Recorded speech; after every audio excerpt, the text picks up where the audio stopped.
our first speaker, Isabel, and I apologize if I slaughter your last name, Coetzee. She is a professor at the University of Pretoria for the last 27 years, and her pregraduate and postgraduate students. Her areas of expertise include critical care, patient safety, and higher education.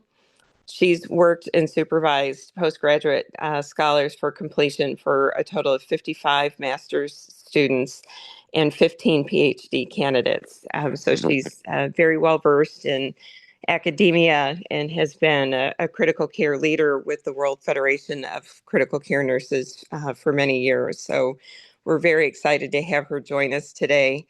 And we'll get us started as we talk about the effects of hypoxia on the body. Thank you so much, Isabel.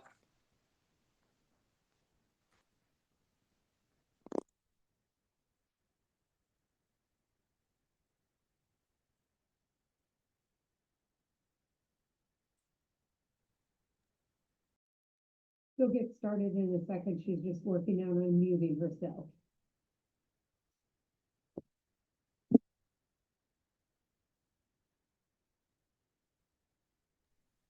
Awesome. Thank you very much, Lisa. Almost technology.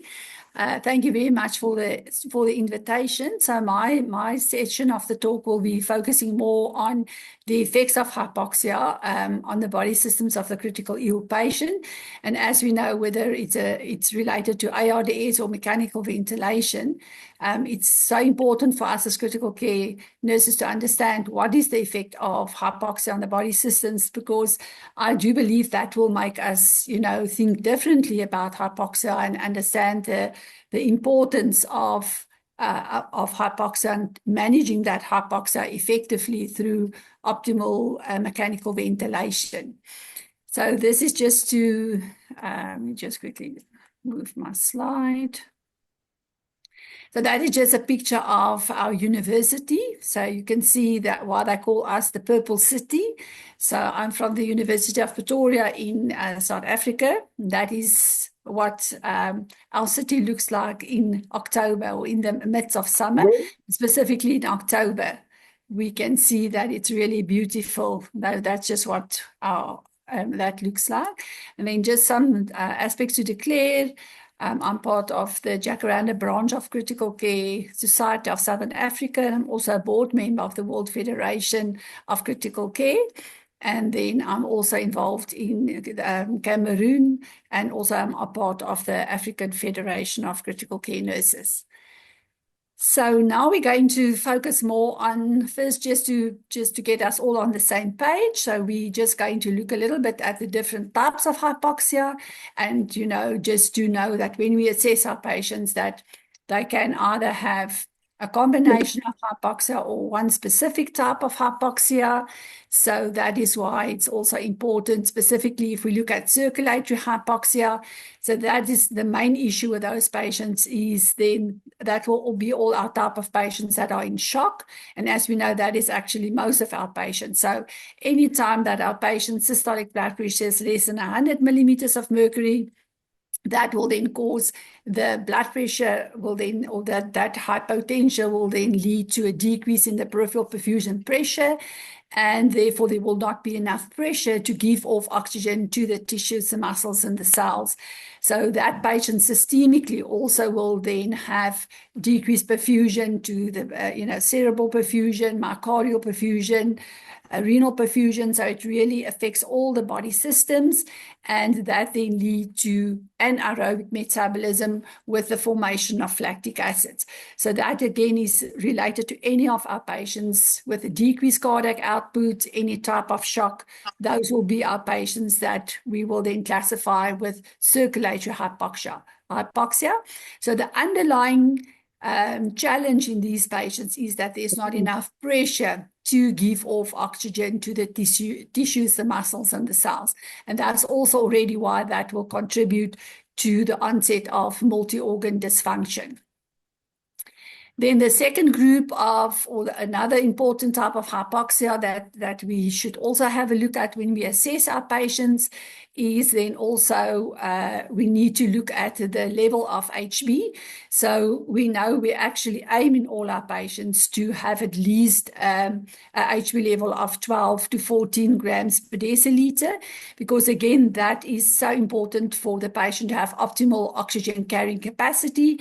So there must be enough hemoglobin hemoglobin for oxygen to bind to. So again, that we make sure that there's enough hemoglobin available, hemoglobin available to carry oxygen to the different tissues, muscles, and cells.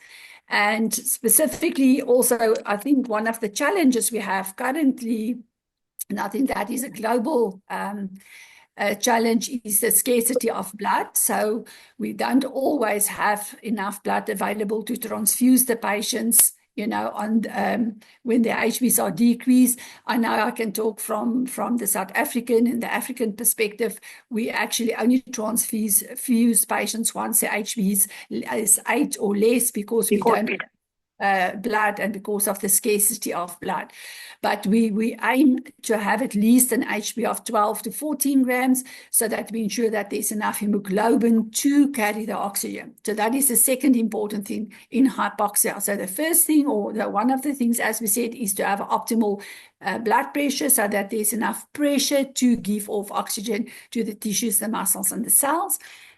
Then we need enough hemoglobin for the oxygen to bind to make sure that there's enough oxygen carrying capacity, so that there's hemoglobins to carry the oxygen to the different tissues, muscles, and cells.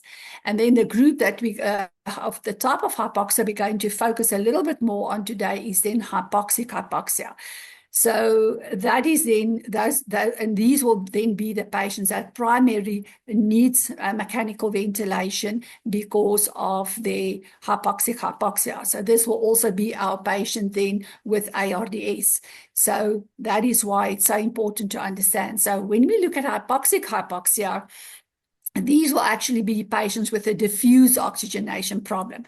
So actually the underlying problem here will be that there will not be enough surface for gaseous exchange. So even if we have enough pressure to give off oxygen, we have enough hemoglobin for the oxygen to bind to, the challenge will then be due to this underlying problem that caused the patient to develop ARDS, there's not going to be enough surface for gaseous exchange, meaning then that oxygen cannot diffuse from the alveoli to the capillary to bind to hemoglobin, and there can be many different reasons. But basically what will happen there, because of this insult to the alveoli, there will be edema, whether it's due to aspiration or infection or toxins, or depending on the underlying cause. But most of these patients will then have edema of the alveoli with decreased surface for gaseous exchange, and they will then develop acute hypoxemia, which then means that they will need mechanical ventilation to increase then the pressure in the alveoli to generate surface for gaseous exchange. And then we try to facilitate this diffusion of oxygen into the capillaries, binding to hemoglobin, and then ultimately making sure that there's enough pressure to give off oxygen. So ultimately, those will be actually the three big components that we should assess also as part of our comprehensive assessment when we look at the critical ill patient, to make sure that there's enough pressure to give off oxygen, make sure there's enough hemoglobin for oxygen to bind to, and then to make sure that there's enough oxygen diffusing through, and making sure that we have enough oxygen on tissue level. And that's also why we'll see, just looking at diffuse or hypoxic hypoxia, we will also then usually see, when we assess the patient's AADPO2, the pressures will be more than 15 millimeters of mercury. And then the big giveaway here will be the shunt. So the shunt will be more than 2 to 5%. And remember, we know that the shunt then represents the percentage of non-functional surface of the alveoli. So the higher the shunt, the less surface there is for gaseous exchange, and the more hypoxic the patient will be, because the oxygen will not be able to diffuse through and to bind in the capillaries to the hemoglobin. Also, in those patients, when we calculate the PF ratio, or if you have then blood gas machines that can calculate it automatically, we will see that the PF ratio is usually less than 250. The peripheral saturation is low, and they will have a PO2 less than 70 millimeters of mercury.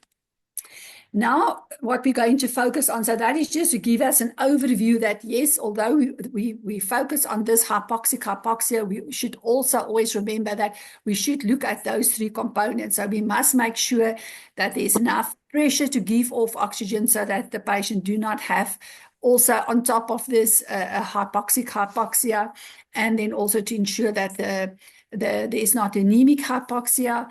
But basically what's going to happen to these patients then, irrespective from their history, what the reason is for this hypoxia, is that we're going to see now how that is actually also going to link to these patients developing multi-organ dysfunction or MODS. And that's why we usually see in our critical ill patient, they do then really develop or has a high risk to develop multi-organ dysfunction.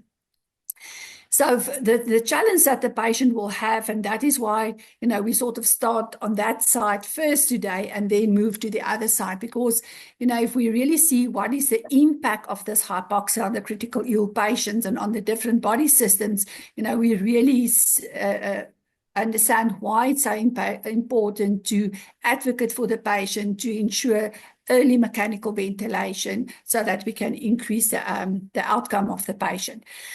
So if we look at the central nervous system, we then see that obviously because of this hypoxia, there's not going to be enough PO2 or oxygen to be given off to the cerebrum. And this will then lead to cerebral ischemia in the patients. And I mean, we've all seen those patients that, will be restless and agitated. They have a slight decrease in their Glasgow Coma scale. And that is then primarily due to the state of cerebral ischemia because of the fact that the patient is having this hypoxia. So that's normally what we see initially when we assess the patient. They might be agitated, they might be restless, and that's always important for us as a critical care practitioners to ask, but why is this patient confused? And not just to treat the confusion or to focus on the confusion, but what is the underlying cause?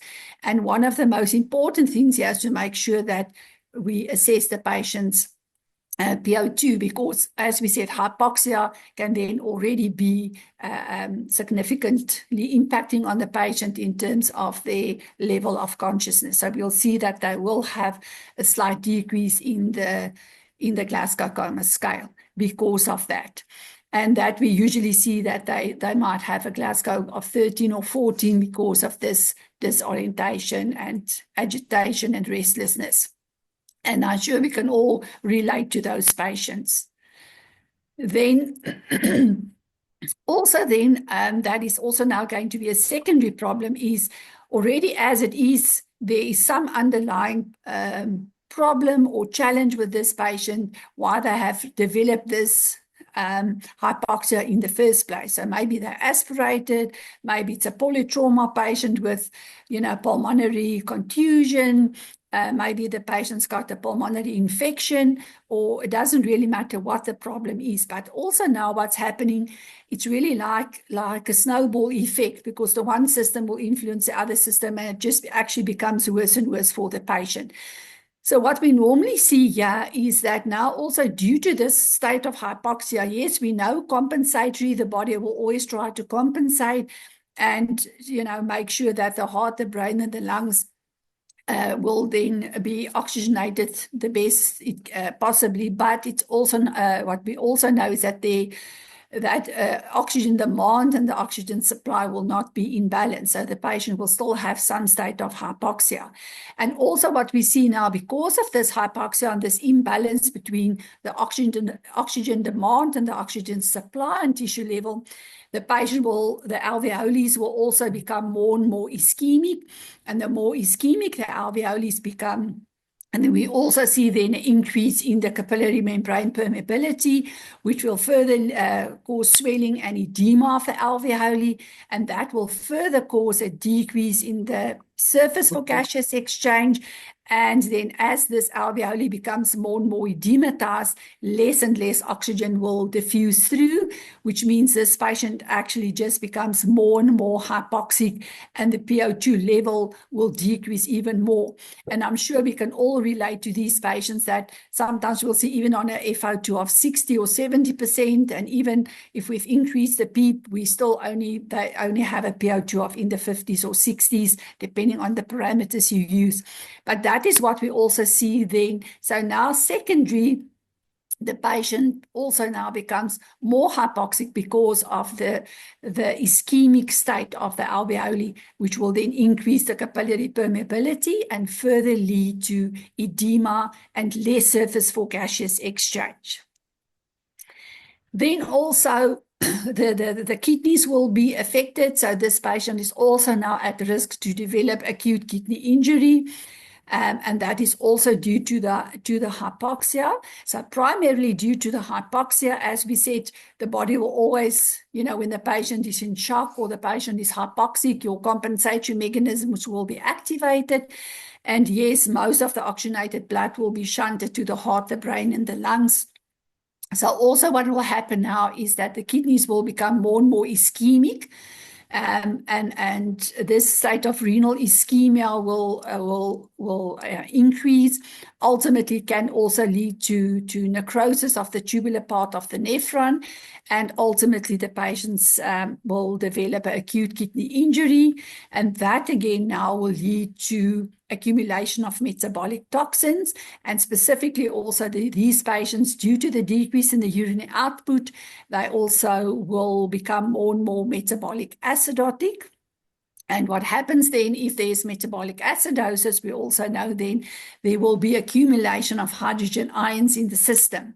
And this hydrogen ions also then has a negative inotropic effect on the cardiac muscle, which means that now there will also be less contractility of the myocardium, and secondary, that will then also again decrease the cardiac output. So can you see also now on the one side, we've got this acute state of hypoxia, but now it's also impacting on the cardiac output. And remember, in the beginning, we said, if we look at circulatory hypoxia, that's when your systolic blood pressure in adults is less than 100 millimeters of mercury.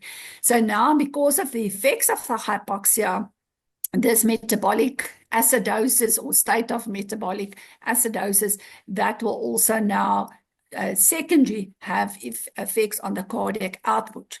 And that's why we normally see in these patients will also now start becoming hemodynamically unstable, which means now there will also not be enough pressure to give off oxygen. And to start off with, because of this underlying pathology, there's also not enough oxygen to be given off, and that is why this patient is in this state of hypoxia. So that will also then influence the renal system. And then as this hypoxia continues, or we try to manage it, but there will still be this state of hypoxia, it's also now going to affect the gastrointestinal system. And we basically see there's three components to the gastrointestinal system. So first of all, there will be gastric ischemia. Then we're also going to look at the pancreatic ischemia, and we're also going to look at hepatic ischemia. So as the gut or the gastrointestinal tract becomes hypoxic, again, because it's a non-vital organ, we know during shock, or when there's any compensation to try and shunt the blood to the vital organs. There will also be splanchnic vasoconstriction, which means the gastrointestinal system will then also be deprived of oxygen, or there will be less oxygen to the gut.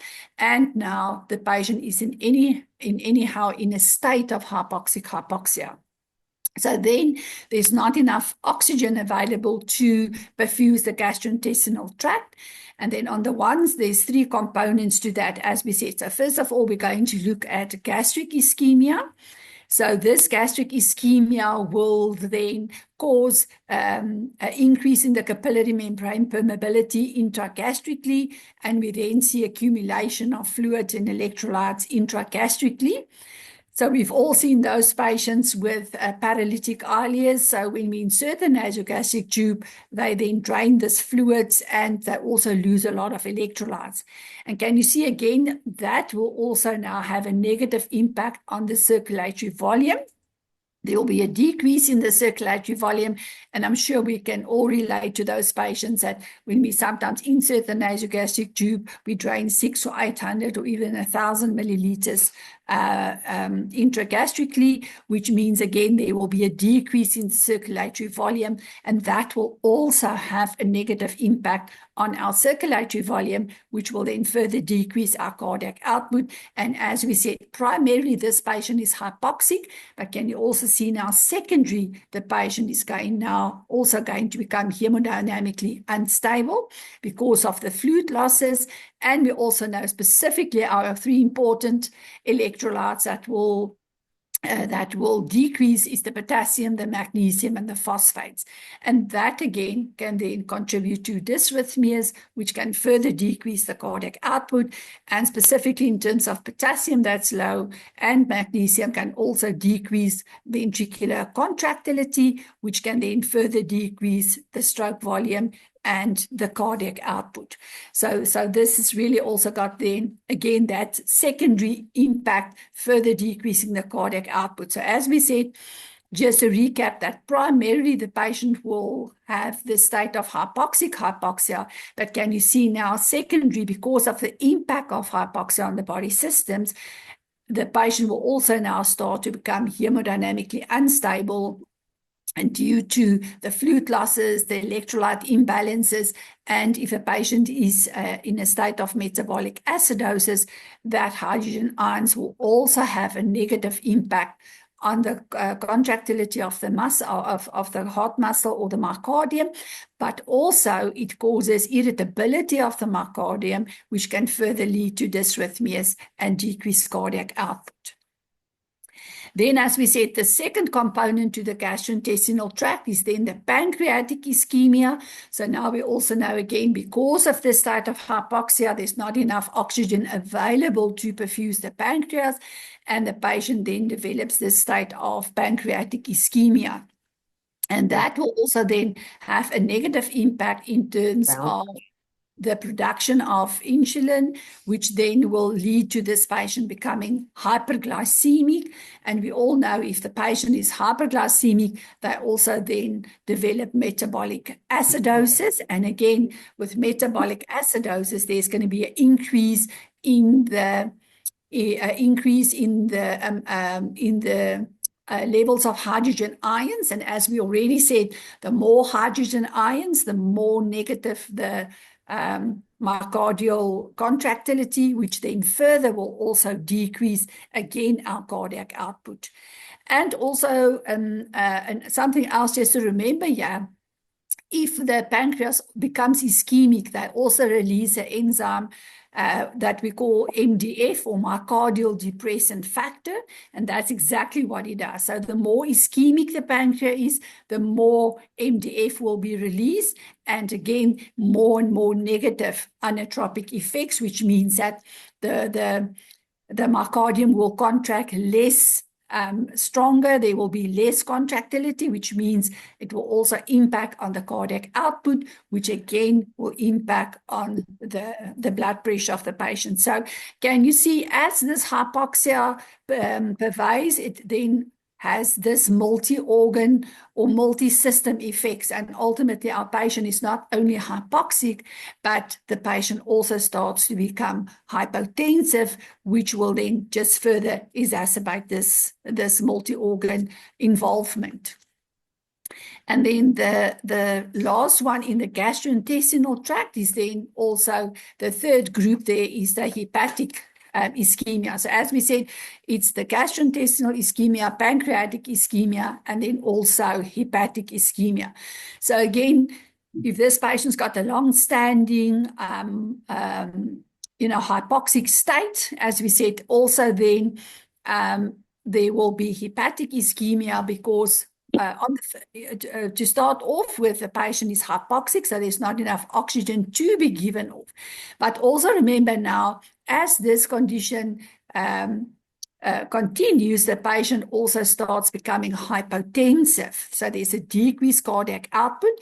And then as your catecholamines is activated, your adrenaline and your noradrenaline, trying then to increase the blood pressure. That also leads to splanchnic vasoconstriction to shunt the blood to the vital organs, which means the gut becomes more and more ischemic because there's not enough oxygen to be given off, but there's also now not enough pressure to give off oxygen.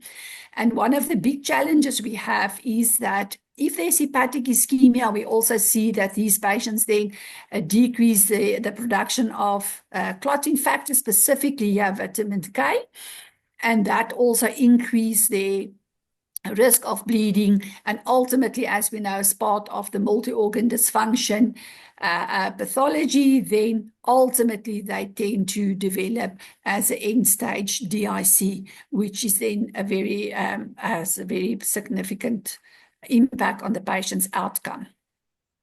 And then the last group we're going to look at then is the severe state of tissue ischemia. So we've already seen from the cerebral system, the pulmonary system, the cardiovascular system, the renal system, the gastrointestinal system is all involved. And then also the patient goes into this severe state of tissue ischemia. Because there's not enough oxygen to be given off, what happens then is that there's this widespread tissue ischemia, and there's then the change from aerobic metabolism, where metabolism is in the presence of oxygen, to this anaerobic state. And then that leads to the formation of lactic acids. So that's what's also important for us as critical care practitioners when we assess the patient. Many of the blood gas machines also gives you a level of lactate on the blood gas, and that lactate is then also we actually want the lactate to be as low as possible to 0, although they say 0 to 2 millimoles per liter is still within the acceptable ranges. We want it as low as possible to 0. But what the lactate actually then indicates to us when we do this comprehensive assessment is that there will be, this lactate actually indicates to us the level of tissue perfusion. So that's why if we see an increased lactate, remember always the two important things to assess is the oxygenation state of the patient to make sure the patient is not hypoxic. And the other very important thing then is the patient's blood pressure. So normally what we see patients with lactic acidosis is either hypoxic or hypotensive or both.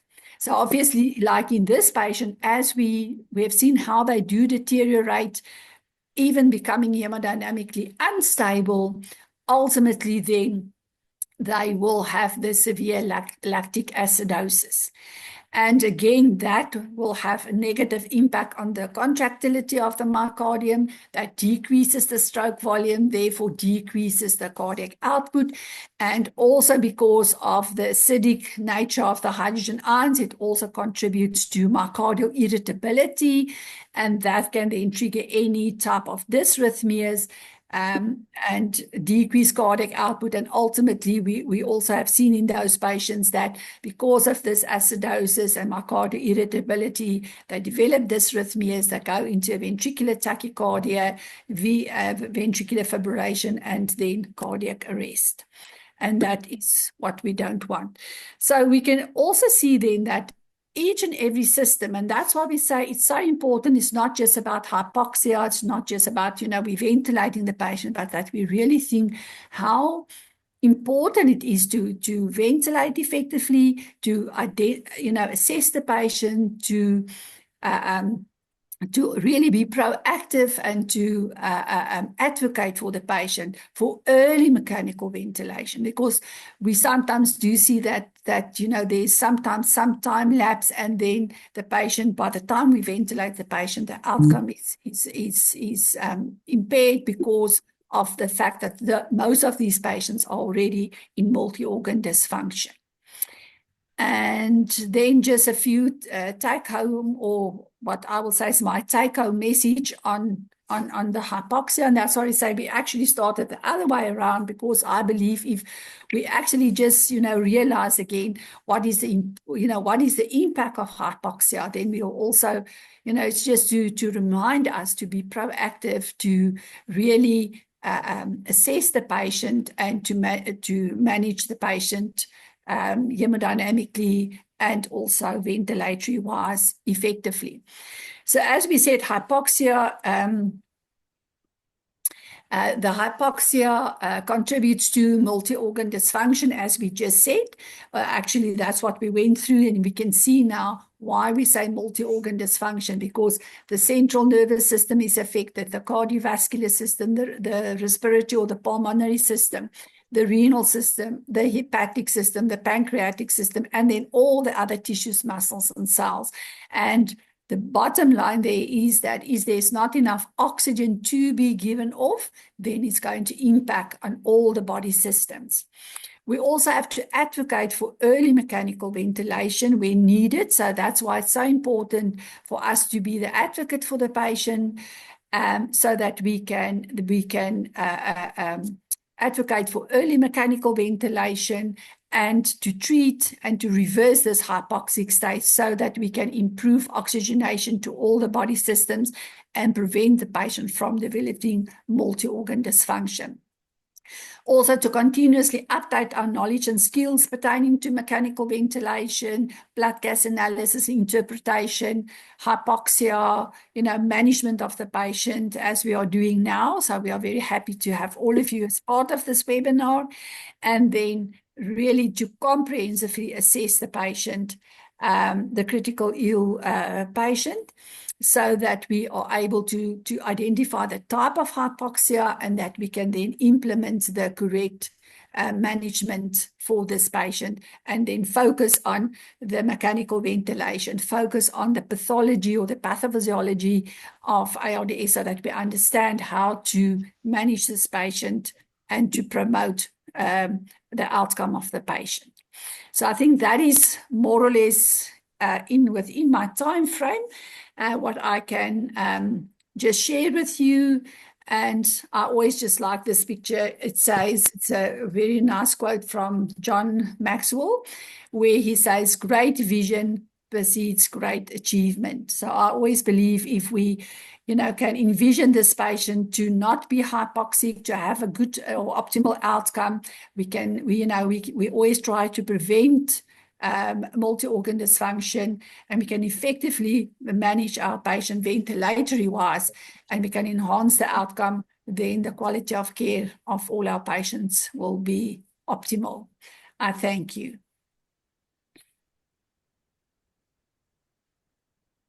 Thank you so much. I'm just going to stop sharing. I'm not sure why my audio is weird right now.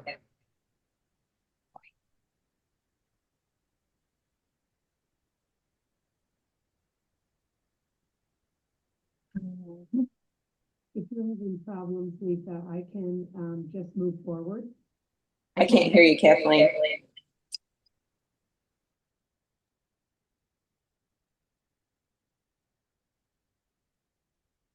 Can the audience hear me speaking? I can't hear you.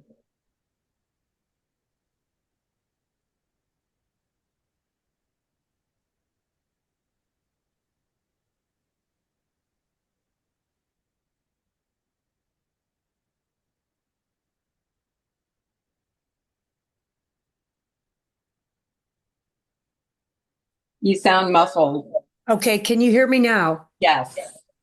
Okay, so I'm going to borrow Isabel's volume. in my computer. So,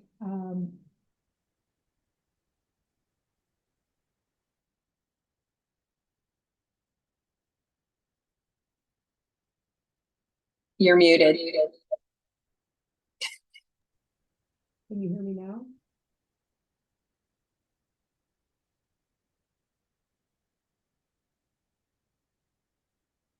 Can you hear me? You're muffled again. Mhm. I don't know what's going on. It was working before. Wait a second. Oh, I know When you what had Isabel's just a second ago, we could hear you perfectly. I know what it is. Okay, can you hear me now? Yes. Go ahead and shut yours off. All right, I recognized what it was. Good. Okay, thanks, Lisa. Sorry about the problem, guys. Hopefully you can hear me now. Lisa, do you want me to introduce myself or do you want to move forward with that? I would be happy to introduce you. Oh, thank you. So we're very excited to have Kathleen join us today. We've had some switching of speakers. Am I echoing for you guys? A little bit, but not too bad. Okay. I'm not sure why that's happening either, but um, so Kathleen has graciously offered to jump in and speak on ARDS and mechanical ventilation for us. She is our current president of the World Federation of Critical Care Nurses. She is one of the leading experts in critical care, especially as it relates to pulmonary issues and skin wounds. Her list of areas of expertise is very long, and I feel very blessed to be able to call her a mentor and a friend. And so I'm very happy to have her join us today and to step in at the last minute. So we appreciate it very much. Thanks, Lisa, very much. If the audience could let me know if I'm echoing or if my voice is okay. I'm looking at the chat in front of me, so you can tell me if the echoing clear voice. Great, thank you very much. We had a previous speaker, John Gallagher, and I think there is some time mix-up that occurred. And so what I'm hoping we can do is get John to tape his component of the presentation, specifically on mechanical ventilation. But because I do speak on ARDS and mechanical ventilation, I decided to pop in here and work with you on garnering the knowledge to take what we learned from Isabel and understanding when the body cannot move air in and out effectively, that we need strategies, specifically non-invasive and then invasive mechanical ventilation. I'm going to jump here. I'll come back to those definitions. What I want to talk about first is, and I've got the chat box open, so I'd really like your feedback, is how often or what are the indications that you're using for non-invasive mechanical ventilation? Because when I started in my practice, all of these patients were mechanically ventilated because we didn't have non-invasive ventilation. Now, what I see the indications for non-invasive ventilation are focused on. Yes, this is going to be recorded. Our goal is to post it on the website. We're going to have a specific section for educational recordings. So stay tuned and we'll put out information related to that. So back to the topic on non-invasive ventilation. What it now is focused on is those patients with acute cardiac pulmonary edema. Exactly. Paulo, thank you very much for sharing that in heart failure patients, because those can usually be turned around fairly quickly with diuretics and some inotropes and making the heart move forward. And so having the risk of ventilating them invasively increases potential for pneumonia and other complications as a part of that. The other patient population that non-invasive ventilation is used for is the COPD, or chronic obstructive pulmonary disease, specifically when they're having an exacerbation, to see if we can get them over the hump before we determine if they need mechanical ventilation. So what basically are we looking at for indications for mechanical ventilation? Clearly, airway compromise due to disease. Sometimes you'll see some of that airway compromise related to overdose, or some type of respiratory muscle weakness, something anaphylactic shock where there is swelling around the tracheal area. Sometimes that actually requires a tracheostomy. But when we want to protect the airway, very specifically related to whatever disease that may be compromising it, we want to make sure that we have a way for them to breathe, have air go in and out. Another very specific component is hypoventilation. When there is an impaired drive going on, and they're having gas exchange difficulties. Some of this can occur with respiratory muscle weakness disease, dystrophies, Guillain-Barré, Lou Gehrig's disease, or ALS, can be part of that as well. And restrictive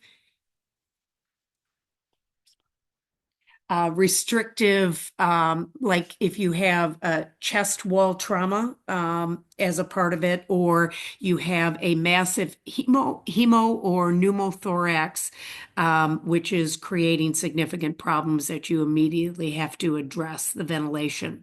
The one we probably see the most is hypoxemic respiratory failure, when it is severe enough and not those conditions where we use non-invasive ventilation on.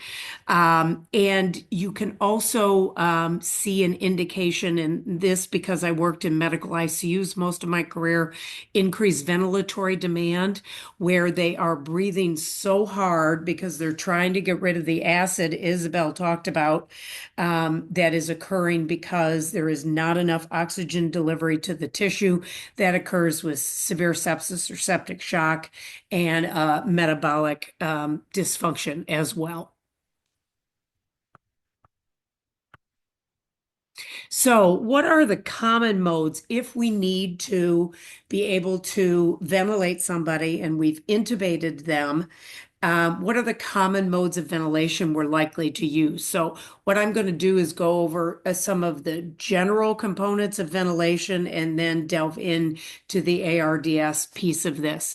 So common modes of ventilation are volume limited assist control. You'll also hear it frequently just said as assist control. Then there is pressure limited assist control. So it's driven by pressure, which when that is reached, you've got a preset volume that will come in and support it if the patient is unable to.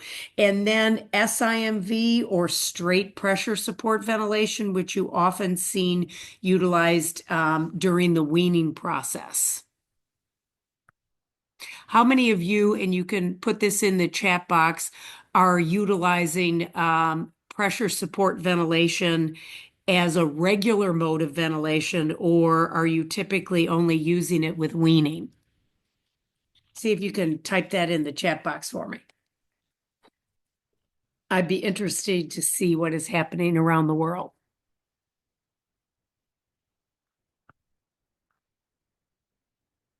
Regular neuro ICU, very typical. Okay, we use PSV in cardiac surgery.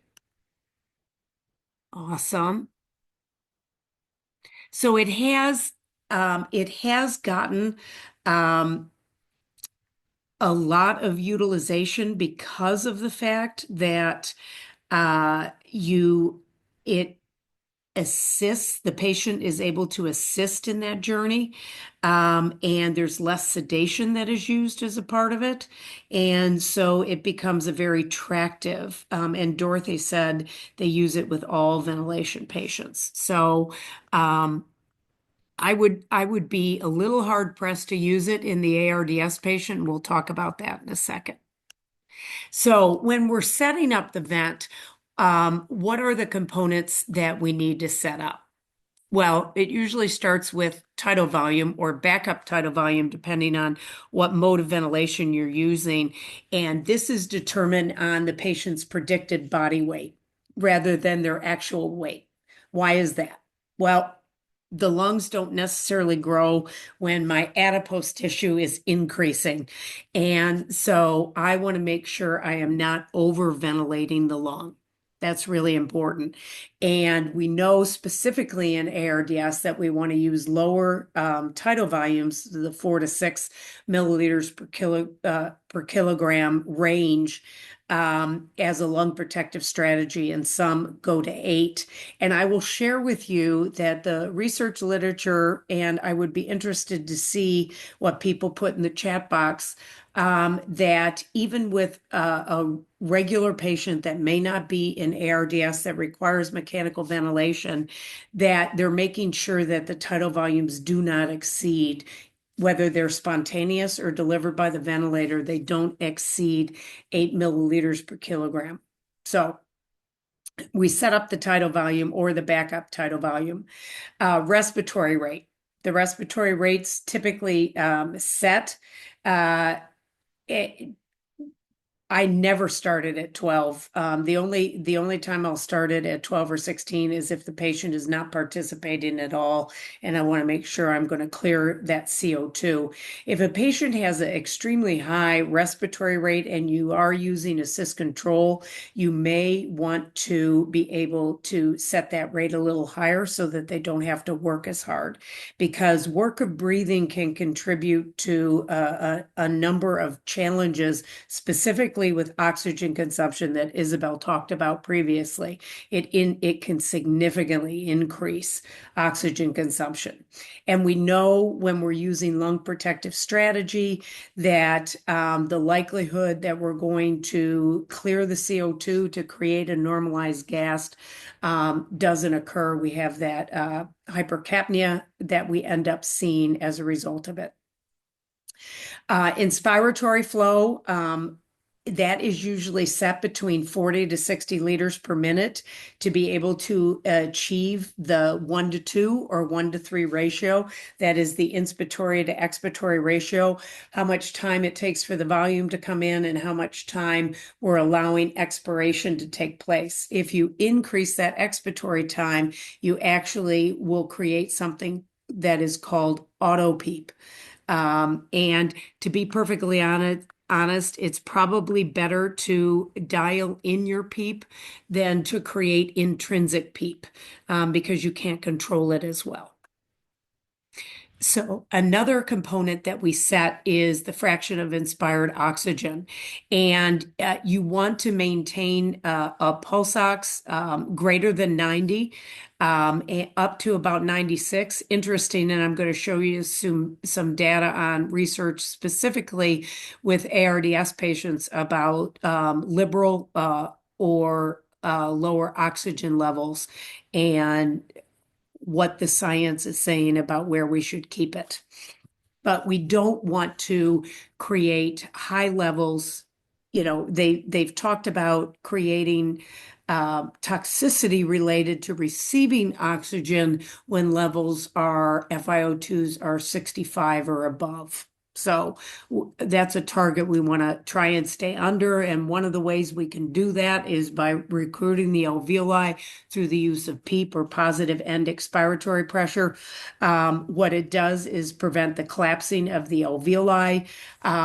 When we ventilate in and out, If there is no a little amount of PEEP maintained to keep the alveoli open, that alveoli collapses. And then when you take when a breath comes in by the ventilator, it requires actually more pressure to open up that alveoli.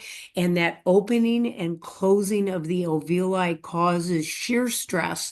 And the term of that is actually atelectrauma. And then trigger sensitivity. How sensitive is the vent going to be to the patient triggering it? And again, we want to try and avoid that auto PEEP. So the trigger is usually set around a -2 centimeter. But we look at trigger and flow to ensure that the breaths are happening, or the sensitivity of the machine is sensitive enough, but not too sensitive that they're over triggering as a part of it. So when we look at the patient with ARDS and how we're ventilating them, we really want to focus on how we can protect that lung related to the oxygen exposure, which I referred you to, the 65% or above. The pressure. Now, we've done a much better job on this. The goal is to keep that plateau pressure below 30.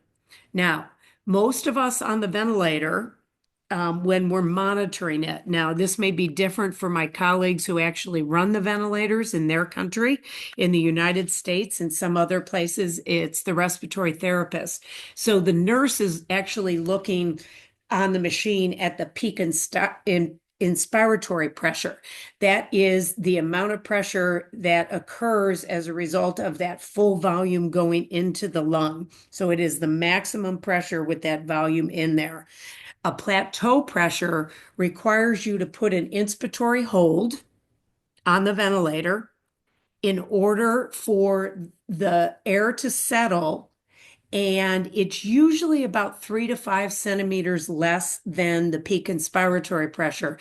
So what I tell nurses that can't touch the ventilator, like us in the United States, it's our respiratory therapy colleagues, I tell them to look in the morning or the evening on the respiratory sheet and identify the difference between the peak inspiratory pressure and the plateau pressure.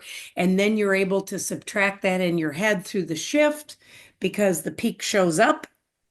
And you can do this as well, even if you can manipulate the ventilator to do that inspiratory hold. So you've got an idea what that pressure is because you're looking for it to stay less than 30. And then the volume, we talked about setting the correct tidal volume to prevent volutrauma, overextension of the lung, because the ARDS lung has completely collapsed alveoli where no air is going in at all. It has alveoli that has fluid in it, but still having ventilation perfusion exchange. And then there are normal alveoli. And the problem is if we try to put a normal tidal volume in, air goes to area of least resistance. So it's going to over distend the working alveoli and cause that injury. And by the way, that injury that occurs, oh, that's a good question. Is plateau pressure the same as P mean? I would have to identify what type of ventilator that you're working with before I can answer that one correctly. But thank you for asking that question. Put your email address in there and I'll follow up with you on that. But the volutrauma and the atelectrauma literally can initiate mediators that can worsen the ARDS and worsen overall literally systemic movement of those mediators. And then we talked about the repetitive opening and closing of the alveoli, which causes the shear stress. Thank you. So what do the guidelines say we should be ventilating? So these, and I've got both the 2017 American Thoracic Society Okay, thank you for asking that. No, P mean is the average pressure during the cycle. Thank you very much. So P mean sounds like it's the P, maybe the during the entire cycle of inspiration and expiration. So thank you for answering that, Ron. The strong recommendation from ATS and the Society of Critical Care Medicine is to use that lower tidal volume, the 4 to 6. 8 would be classified as a higher, calculated again by the predicted body weight and those plateau pressures less than 30 centimeters of water pressure. It's also recommended as a frontline strategy when your ventilatory strategies are not effective to incorporate prone positioning within the first 24 to 48 hours, and it needs to be at least more than 12 hours a day. And they make a recommendation against the routine use of high frequency oscillation ventilation. And they have stopped.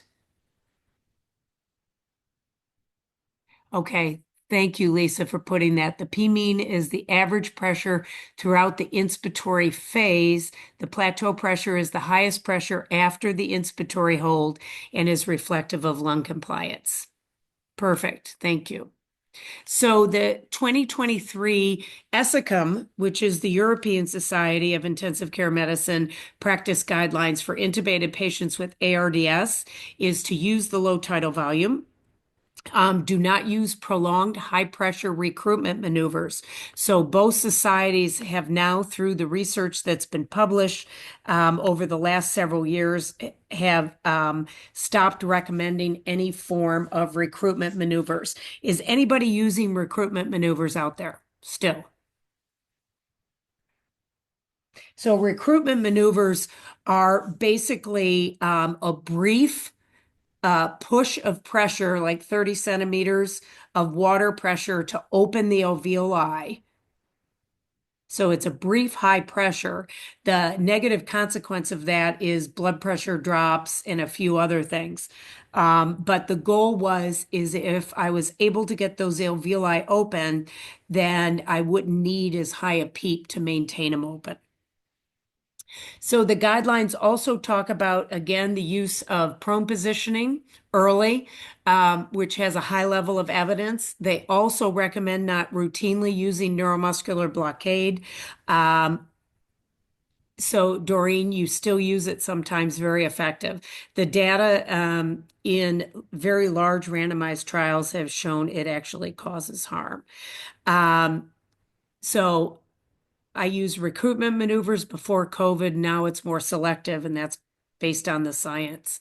And we used a lot of neuromuscular blockade in COVID, but hopefully we've backed off on that as well. And referring patients who meet criteria for ECMO as a part of this, there is going to ECMO centers or people that do it a lot is an important component, and there's moderate evidence for that. So that gives you an idea of what those recommendations are. And I know we are coming up on the hour, so I don't want to run over, but I will post this presentation on my website at vollman.com. Let me put it in there. Just give me a couple hours to get it up there so that you'll have the whole thing. And it's under the education section. Okay, so what you're going to see in that is the science on why we do low tidal volume ventilation. You're going to see the science on protocolizing this to ensure that patients receive low tidal volume ventilation. Here is the liberal versus conservative. They recommend moving more towards the liberal because of mesenteric ischemia in the conservative oxygen group.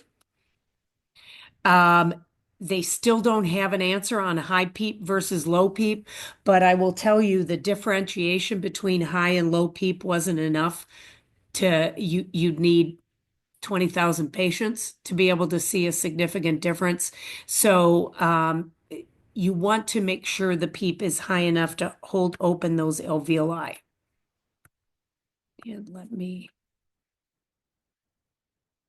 And then here is the trial on the recruitment maneuvers causing problems. So this study was stopped early because of that issue. And these are adjunctive respiratory strategies that are used in the ARDS patients.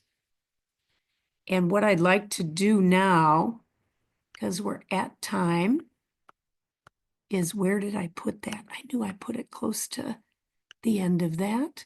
I wanted to show you this slide, and then we're going to move to the evaluation. One of my favorite slides, it was published in 2019, but it really talks about initiative mechanical ventilation. This is in the ARDS patient. The tidal volume, what you should be targeting for, the amount of PEEP you should be using, and how you should be increasing PEEP and improving the oxygenation to make sure the PF ratio stays above 200. And then if it drops below 150, consider prone positioning and neuromuscular blockades. And if you cannot, with prone positioning, get it high, if the PF is less than 80, then you need to be discussing ECMO. So it gives you a nice kind of strategy. So I wanted to end it here. There's been some questions in the chat that I've been following. If you scan this QR code, or you hit the link, on this you can get the survey, and once you take the survey, it'll automatically take you to the certificate. So I'm going to leave this on, and I know we're over, so I understand if you need to go, but I will take any additional questions that you might have. You can put it in if you could put it in the chat box, that would be great. Or Lisa, you may be monitoring the Q&A. If there's anything in there. Let me know if you're having any problems with the QR code. What are the side effects of prolonged? Okay, there was a question. Yeah, I was going to point that one out as far as prolonged high PEEP. Thank you very much. Side effects of high PEEP if patient and not weanable and proning is contraindicated. To be perfectly honest, that prolonged high PEEP, basically, it's not really the side effect of high PEEP. It's the side effect of the prolonged mechanical ventilation. Because what happens, and I'm going to see, let me stop sharing and I'll post the link. Let me copy it off and post the link in hold on, I'm trying to get to the link. Give me a moment. I'll get it from my email.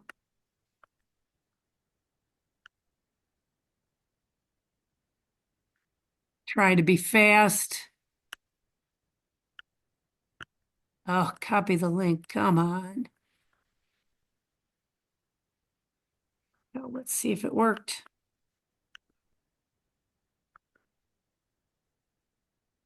Yes. Yay. All right. I'm working hard here.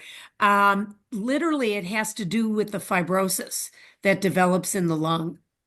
When a patient is requiring a fair amount of PEEP, and their oxygenation is not improving, and you're at the 5 to 7 day mark, which is why ECMO is indicated under 7 days, is because the patient then builds up fibrosis in the lungs, and it becomes very hard. The mortality rate of that patient goes up significantly because of that fibrosis. It'll be very difficult to wean the PEEP off, wean the oxygen, and actually wean them off mechanical ventilation because of the permanent damage that's done to the lung. So it's really the entire pathophysiology that is happening as a result of that. Thank you. That was a great question. And I would ask, why were they contraindicated for prone? Because there's not too many contraindications for the prone position other than an unstable spine. And that may have been what they had. Any other questions?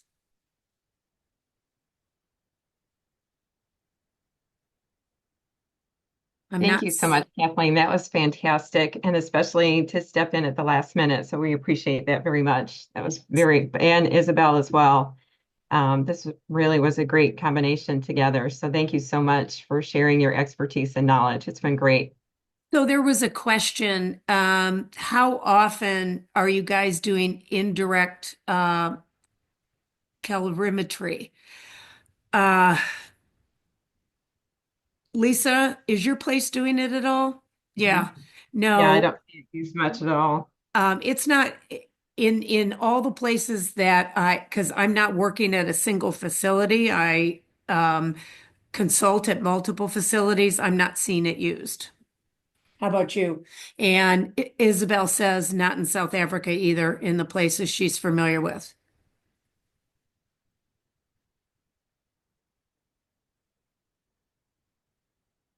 Oh, the contraindication if the patient has been managed.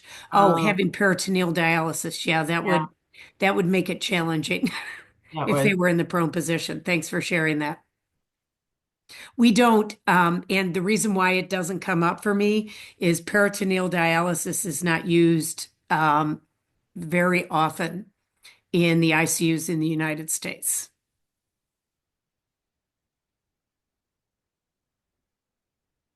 So hopefully everybody was able to get the link in the chat for the certificate. And we want to thank you all so much for your flexibility.